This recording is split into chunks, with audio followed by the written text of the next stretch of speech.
Kembali lagi ke channel YouTube saya, Ibu Yuliani dari Yayasan Healing Indonesia dan Internasional.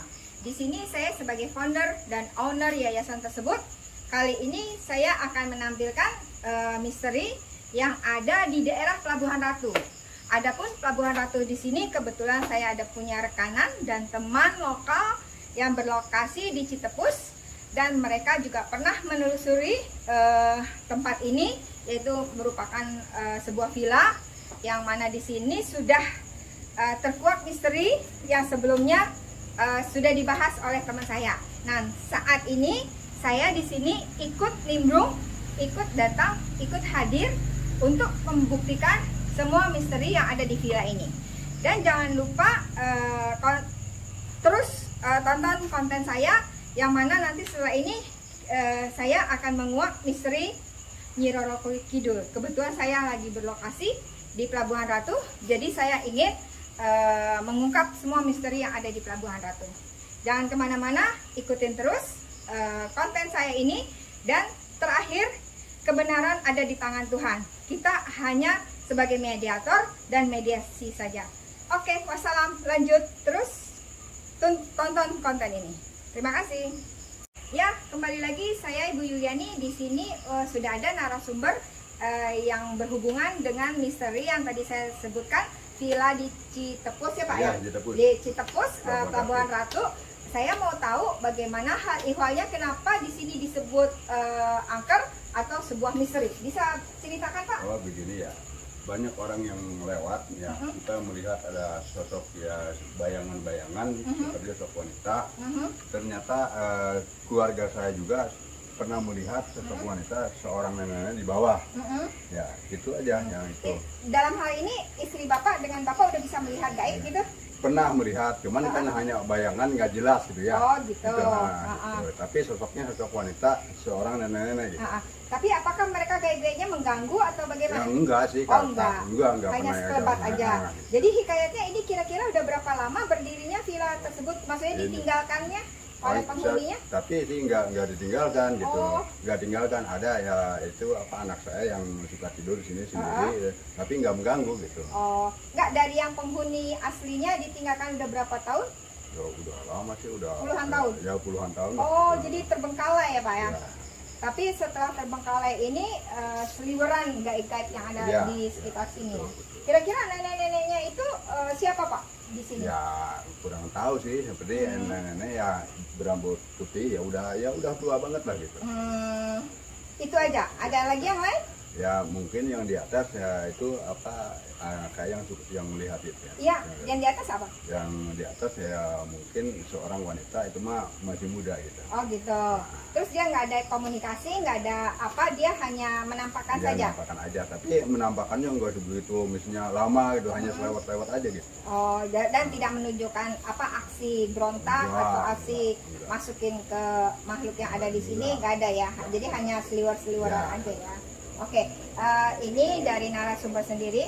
Nanti teman-teman, pemirsa, penonton akan ikutin terus, karena saya sendiri, Ibu Yuliani, akan melihat apa aja yang ada di rumah ini, siapa aja, riwayatnya seperti apa, hikayatnya seperti apa. Oke, nantikan selanjutnya. Check out. Dulu tergali saat peletakan batu pertama, penggalian penasihat, ditemukan tulang belulang, yang mana mungkin di sini dulu salah satu makamnya, makam yang udah ribuan tahun. Yang kata narasumber katanya Mbah Geleweng. Oh gitu. Ya. Narasumbernya boleh disebutkan? Orang lokal di sini? Ki Empe ya, Ki Empe dulu. Gitu, oke. Ya seperti itu bilangnya, di sini makam Mbah Geleweng katanya seperti itu. Pernah kesini gitu untuk lihat langsung? Beliau, dari jarak jauh? beliau itu pernah juga tinggal di sini. Oh gitu. Dulu tinggal di sini. Oh. Salah satu mungkin sesepuh di sini ya. Oh gitu. Nah, Oke. Ya, yang tergali katanya ini Mbak Geleweng, yang makamnya sebelah ke sana, sebelah ke dalam. Sebelah keluar, sebelah ke dalam. Oh, perbatasan tanahnya ya? Oh iya, di bawahnya. Ini kan ya. dulu di sini ada pohon jambu monyet juga di belakangnya. Iya. Ya agak lumayan gede juga. Sayangnya kan sekarang udah ditebang. Terus di sebelah sana juga mungkin depan dari sini ini kebun bambu yang lumayan luas. Iya, kalau dari saya sendiri ya itu saya agak merinding karena saya nggak tahu ya hal ihwalnya dulunya gimana. Ya mungkin dari Belanda kali ya, atau zaman udah lama, yaitu kasus pembunuhan Ya, gitu. Jadi bisa. banyak di kawasan saya. Jadi bukan intinya bukan di sini, sekitarnya saya selalu sebutnya sekitar. Jadi ada kayak pembunuhan massal atau kematian massal. Akhirnya mayatnya cuma hanya digeletakin aja tanpa dikubur, tanpa di apa, cuma jadi kayak korban gitu. Nah itulah makanya kalau misalnya untuk lihat sejarah mungkin bisa digali lagi nanti ya. Itu yang sekilas mata, sejauh mata memandang seperti itu case-nya. Oke, di sini juga terdapat 3 lantai ya, yang 2 di atas. Mungkin kita bisa penelusuran ke atas. Gitu. Oke, boleh. Yuk kita langsung. Ini udah hancur banget ya kayu-kayunya ya. Udah nggak banget. Udah nggak layak ya. Udah berapa puluh tahun kira-kira Pak?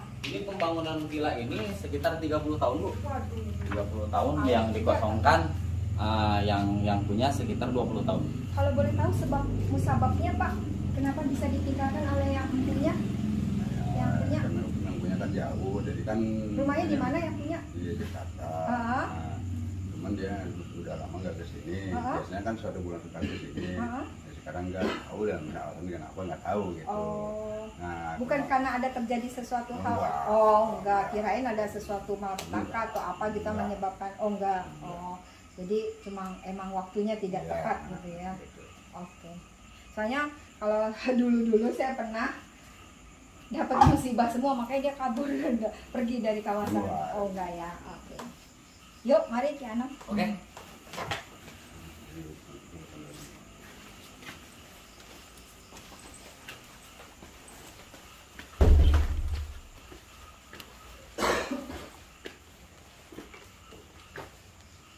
Oh, ada kamar kecil. Kamar. gitu ya. Di sini 1, 2, 3, 4 kamar. Yang Keluarga- keseluruhan, Keluarga besar ya. iya keseluruhan sudah rapuh semua. Iya, keluarga besar ya. Waduh, benar-benar ya. Wah, renovasinya berapa ratus juta? Iya. Bu, langsung ke saya. Oh, tempat 3 apa gudang?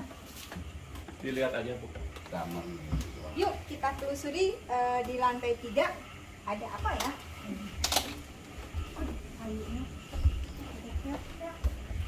Oh, dia sebagai anjungan. Wah, ini biasa digunakan untuk apa Pak? Ini kalau ini biasa digunakan untuk kalau misalnya lagi ada ini ya untuk tidur juga sih. Besok-besok bikin tahlilan aja Pak. Serius Pak, bagus ini Pak. Kalau di sini doang yang bagus ininya energinya.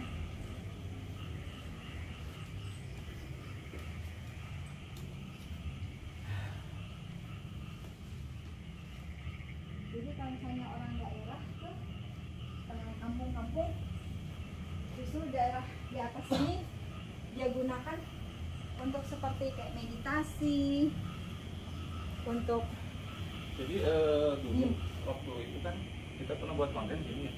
Di sebelah jendela itu ada sosok yang tertangkap kamera. Wanita. Wanita.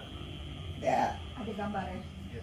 Jadi wajahnya apa ya? Jadi pusat sebelah gitu. Orang ya itu tadi. Terus sebelah sini mungkin yang punyanya dulu ini agamanya Kristen ya Pak ya, Kristiani. Oh, gitu. Iya, gereja sembahyang. Iya, makanya Jadi tadi untuk Ya, peribadatan dulu pernah dulu. mau pakai sembahyang. benar. Ini yang bagus.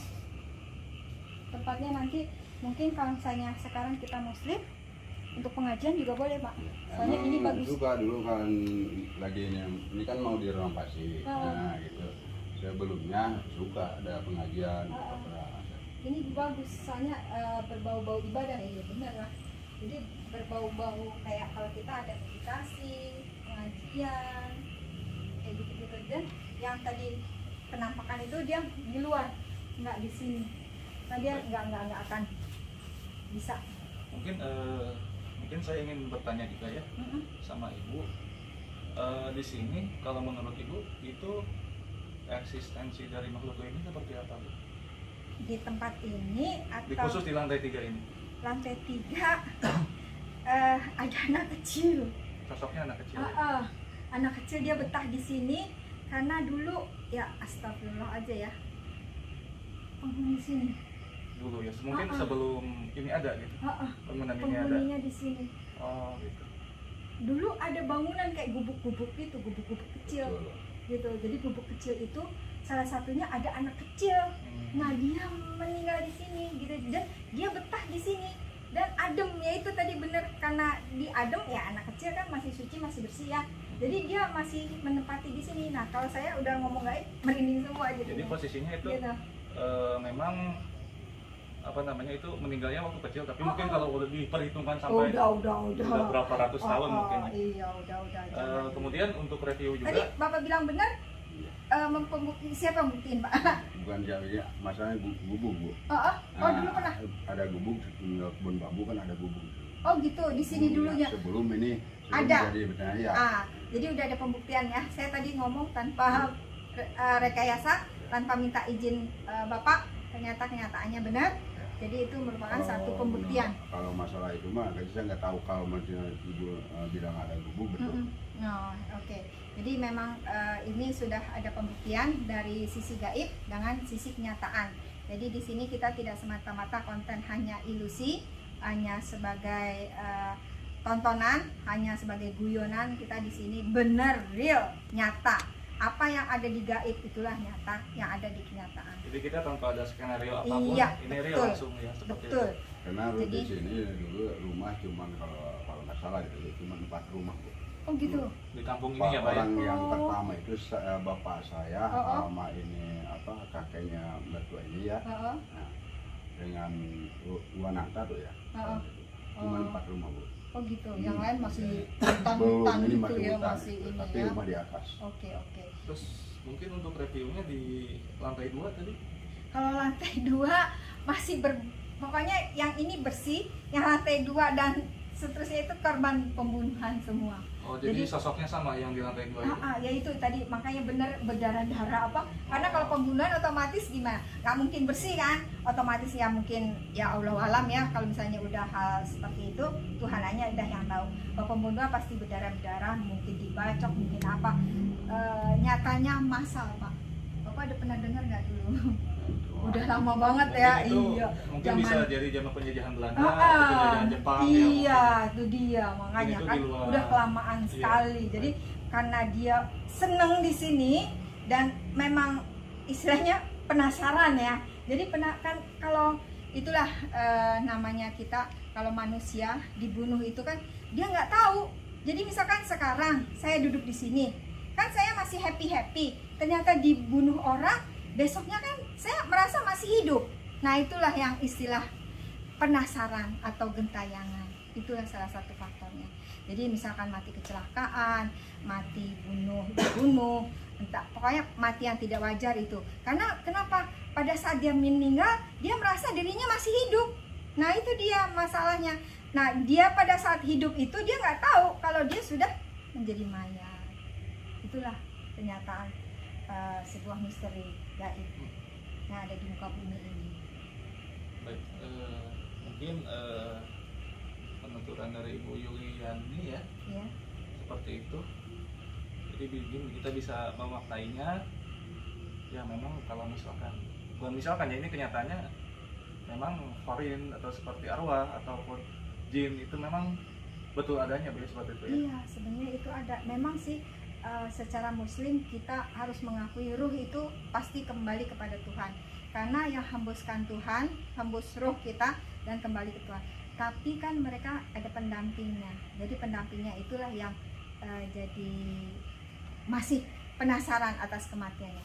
Jadi mungkin kita akhiri dengan kita duduk di sini, karena di sini juga cukup bagus. Kita kirim Al-Fatihah untuk semua arwah dan yang ada di sekitar ini. Jadi jangan sampai penasaran lagi, biarlah dia kembali kepada Tuhan. Apapun namanya, walaupun namanya korin maupun pendamping, apapun juga yang mengatasnamakan ruh tersebut, kita kembalikan kepada Tuhan agar tidak mengganggu makhluk-makhluk hidup yang lain. Mari kita mulai Al-Fatihah untuk makhluk yang ada di sekitar ini.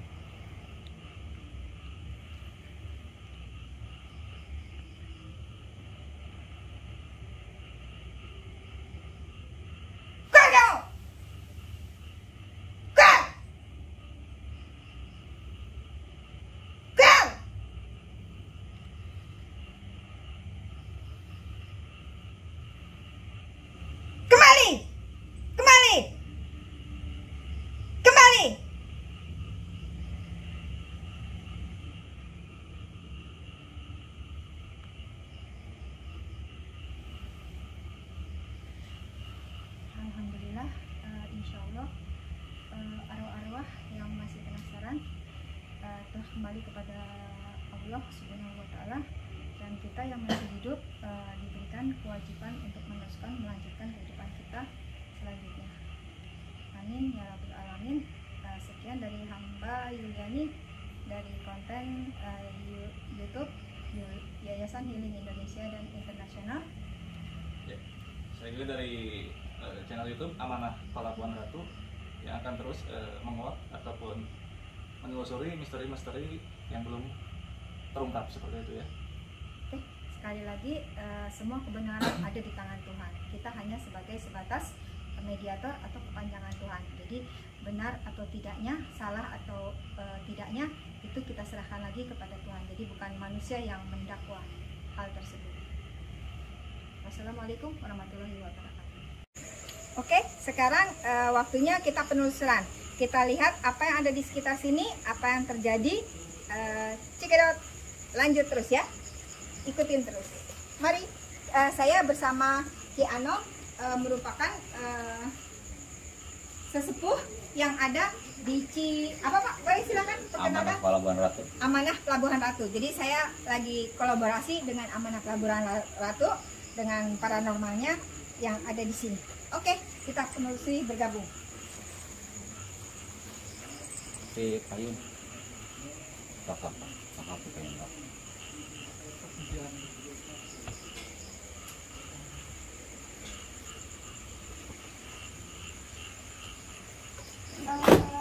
Sebenarnya, aduh, saya udah merinding duluan nih, teman-teman, karena di sini kalau mau buktikan bisa langsung lihat.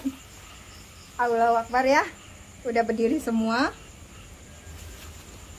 Ternyata bukan di sini aja Pak, di sekitarnya ada raksasa, ada makhluk.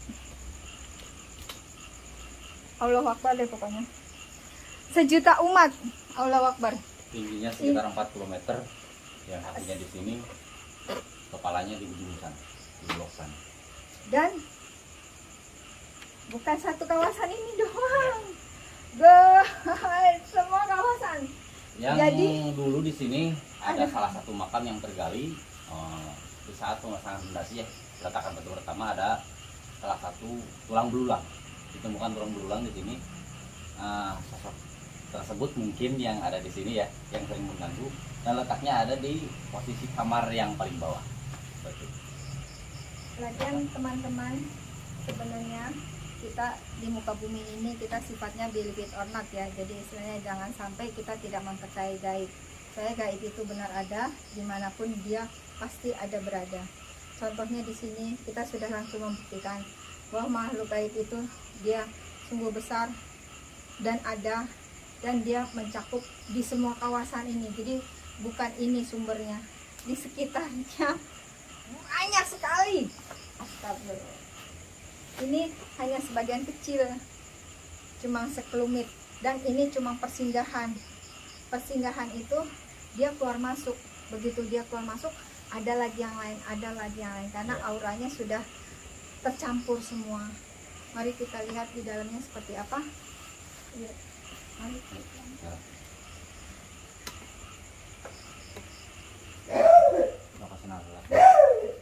Saya kalau healing berbunyi seperti itu. Jadi alhamdulillah kalau saya berada dimanapun lokasi tersebut insya Allah akan bersih. Karena energi saya otomatis menghealing, membersihkan lokasi yang saya injak dimanapun saya berada. Insya Allah kalau misalnya rumah ini udah saya injak, insya Allah bersih. Tapi di sekitarnya masih ada, tapi nggak apa-apa, karena memang makhluk gaib itu memang harus mempunyai wadah atau mempunyai tempat atau lokasi. Oke, kita telusuri lagi. Jadi kalau misalnya saya berdehem, jangan aneh, karena itu merupakan salah satu proses healing dari saya.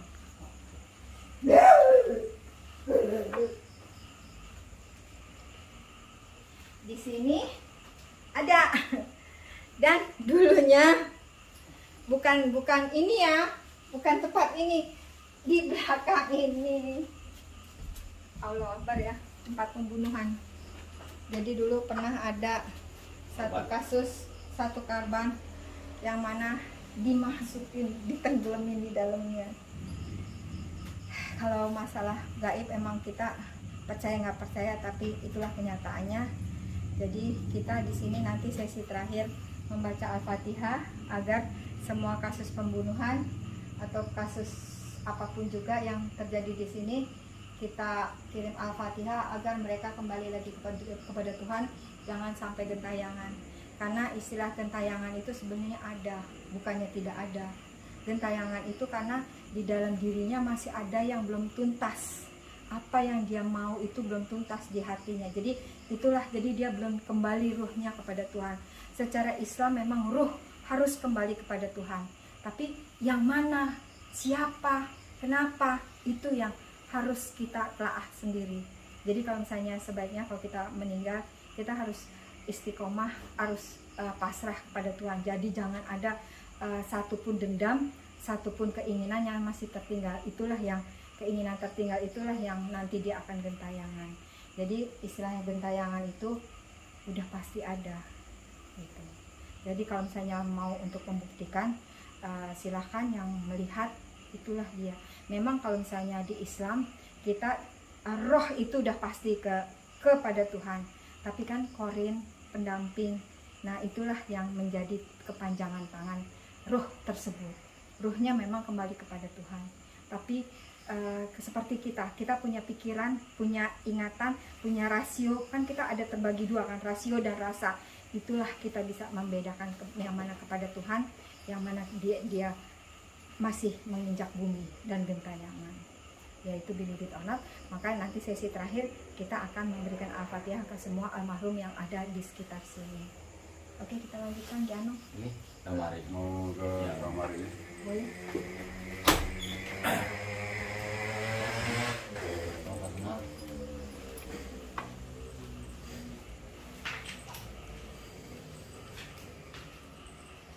Aduh, saya juga nggak tahu. Coba narasumber Ki Anom. Nah, Sejarah, Bapak, sejarah orang lokal.